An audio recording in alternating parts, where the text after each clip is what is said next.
বাঞ্ছারামপুরে fighter বনাম youngster একাদশের final football tournament অনুষ্ঠিত। বিস্তারিত দেখুন ডেইলি নিউজ ৭১-এর নিজস্ব প্রতিনিধির পাঠানো তথ্য ও ভিডিও চিত্রে। ডেইলি নিউজ ৭১, আমরা সত্য ও ন্যায়ের পক্ষে, সঙ্গেই থাকুন। খেলাধুলায় বারে বল, মাদক ছেড়ে খেলতে চল, এই প্রতিপাদ্যকে সামনে রেখে ব্রাহ্মণবাড়িয়ার বাঞ্ছারামপুর উপজেলার উজানচর বাজার মাঠে শুক্রবার ৭ আগস্ট বিকেল ৪টায় উৎসবমুখর পরিবেশে জমকালো ফুটবল টুর্নামেন্টের ফাইনাল খেলা অনুষ্ঠিত হয়েছে। কৃষ্ণনগর যুব সমাজের উদ্যোগে আয়োজিত এই টুর্নামেন্টের ফাইনালে মুখোমুখি হয় কৃষ্ণনগর ফাইটার একাদশ ও ইয়াংস্টার একাদশ। শুরু থেকেই দুই দল আক্রমণাত্মক ও দৃষ্টিনন্দন ফুটবল উপহার দেয়। টান টান উত্তেজনায় ভরা নির্ধারিত সময়ের খেলায় ইয়াংস্টার একাদশ ৪-২ গোলের ব্যবধানে ফাইটার একাদশকে পরাজিত করে চ্যাম্পিয়ন হওয়ার গৌরব অর্জন করে। খেলায় ম্যান অব দ্য ম্যাচ নির্বাচিত হন বায়েজিদ। খেলা শেষে বিজয়ী ও রানার আপ দলের খেলোয়াড়দের হাতে ট্রফি ও পুরস্কার তুলে দেন অতিথিবৃন্দ। পুরো খেলার ধারাভাষ্য প্রদান করেন দীপঙ্কর চন্দ্র রায়।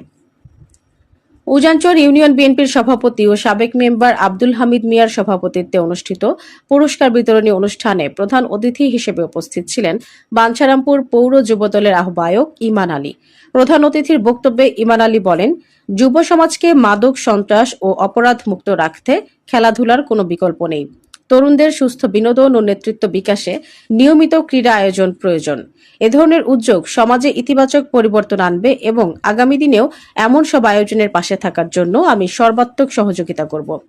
অনুষ্ঠানে পৃষ্ঠপোষক ও উজানচর ইউনিয়ন যুবদলের সভাপতি মোহাম্মদ বাবুল মিয়া বলেন, আমাদের লক্ষ্য শুধু একটি ফুটবল টুর্নামেন্ট আয়োজন করা নয়, বরং যুব সমাজকে মাদক, সন্ত্রাস ও অপরাধ থেকে দূরে রেখে খেলাধুলার মাধ্যমে একটি সুস্থ, সচেতন ও মানবিক সমাজ গড়ে তোলা। তরুণদের হাতে মোবাইল বা মাদক নয়, খেলাধুলার সরঞ্জাম তুলে দিতে চাই। ভবিষ্যতে উজানচরে আরও বড় পরিসরে বিভিন্ন ক্রীড়া প্রতিযোগিতা এবং সামাজিক ও মানবিক কর্মকাণ্ডের আয়োজন করা হবে। সকলের সহযোগিতা ও দোয়া পেলে আগামী দিনেও এ ধরনের আয়োজন অব্যাহত থাকবে ইনশাল্লাহ। তিনি আরো বলেন, খেলাধুলা তরুণদের শারীরিক ও মানসিক বিকাশের পাশাপাশি মাদক ও অপরাধ থেকে দূরে রাখতে গুরুত্বপূর্ণ ভূমিকা রাখে।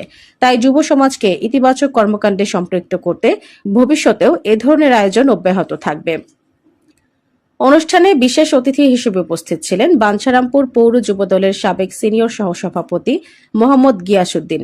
এছাড়াও উপস্থিত ছিলেন উজানচর ইউনিয়ন বিএনপির সহসভাপতি চান মিয়া, ইউনিয়ন স্বেচ্ছাসেবক দলের সদস্য সচিব আবুল কাশেম, বিএনপি নেতা আনিস মুন্সি, ইকবাল মুন্সি সহ স্থানীয় রাজনৈতিক, সামাজিক ও ক্রীড়াঙ্গনের নেতৃবৃন্দ।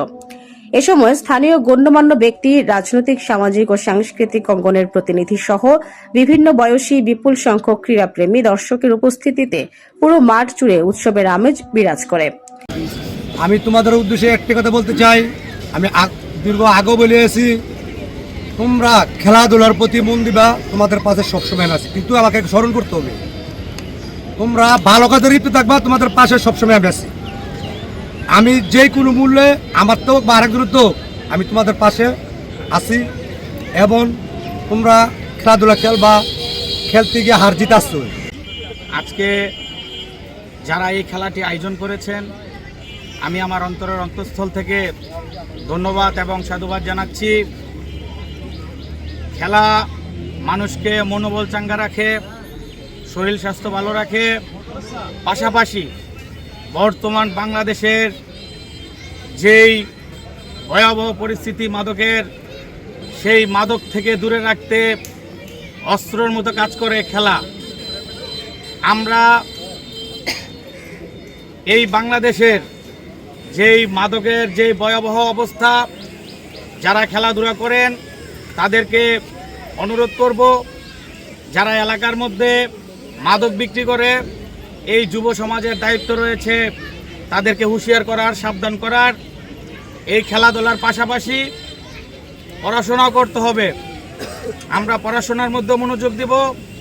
আর বিশেষ করে গিয়াস মামা এবং বাবুল ভাই বলে গিয়েছেন, ভালো কাজে সবসময় তাদেরকে পাশে পাবেন।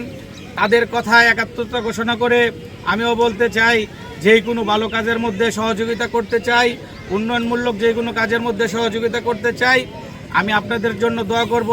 আর খেলা হচ্ছে, খেলা কিন্তু খেলাই, খেলার মধ্যে হার জিত আছেই। আমরা যারা দর্শক হিসেবে খেলা দেখতে এসেছি এখানে, আমরা একটি প্রতিযোগিতামূলক একটি সুন্দর খেলা দেখতে চাই। এখানে জয় পরাজয় কোনো বড় বিষয় নয়। আপনারা একটি সুন্দর খেলা আমাদেরকে দেখাবেন, এই বলেই আমি আবারও যারা এই খেলাটি আয়োজন করেছেন সবাইকে ধন্যবাদ জানিয়ে আমার বক্তব্য শেষ করছি। মৌসুমী মু, daily news ৭১, desk report, Bancharampur.